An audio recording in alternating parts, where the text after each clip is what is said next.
Now, Isaiah Sharp with the Idaho News 6 forecast.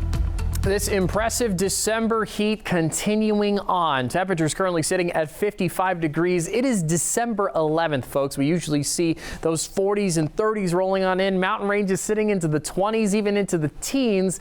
We're nowhere even close to that. And that, unfortunately, is causing some issues in Bonner County. Take a look at some of the rivers up in that region, dealing with a lot of flow right now, decaying some of the roadway and causing just a lot of issues. This is a collapsed roadway over near Bonner County, and the sheriff's office having to close down some of the roads in order to keep people safe. Take a look over in Shoshone County, flooding happening, a state of emergency being called for the county with all of the water that is flowing in the region, not by any of the rain that is passing on through, but because of the high river flow right now because of the heat that we're experiencing.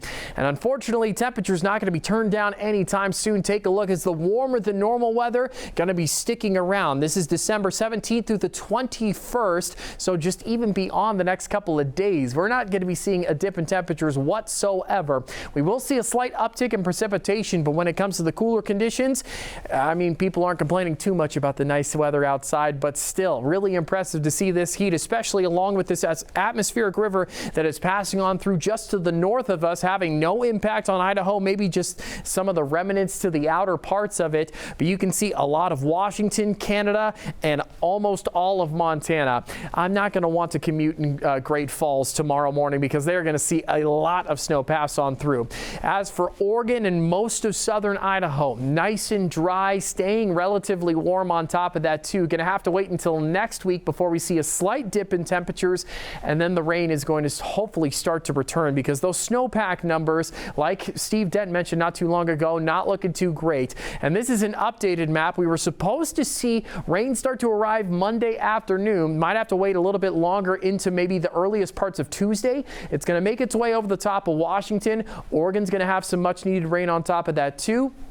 And then potentially heading into Tuesday, we might start to see a little precipitation move on into the Treasure Valley region. And then soon after that, weather normal conditions are going to be sticking around. Take a look as a majority of the Pacific Northwest, California, Nevada, and Utah, Wyoming, Montana, and yes, the Gem State going to be all a part of the weather than normal conditions that are going to be sticking around as we go into the latter part of the month, heading into the holiday week. And on top of that too, might start to see a little bit of snowfall as well. Take a look. Not too much activity. Trace amounts expected on Tuesday, but then boom, we are going to be slammed with plenty of snow moving on in, especially in the Stanley region. Ketchum getting 16 inches, 14 up at Cascade. McCall near Brundage going to see 16, almost 8 inches over at Bogus Basin. Magic's going to get close to 7 and a decent 14 over at Pomerelle. So just hang on a little bit longer if your holiday wishes were for snow. It sounds like they're going to be answered heading into that week, but not anytime soon. Take a look as Friday, Saturday, Sunday going to be gorgeous. Go walk the dog, play some sports outside if you get the chance to, because great conditions are on the way, and they're soon going to be replaced with showers moving in Monday night. That's at least what's forecasted, but it looks as though Tuesday's got a better shot with 70% on the way and a rain snow mix potentially on Wednesday as we might start to see some winter conditions move in.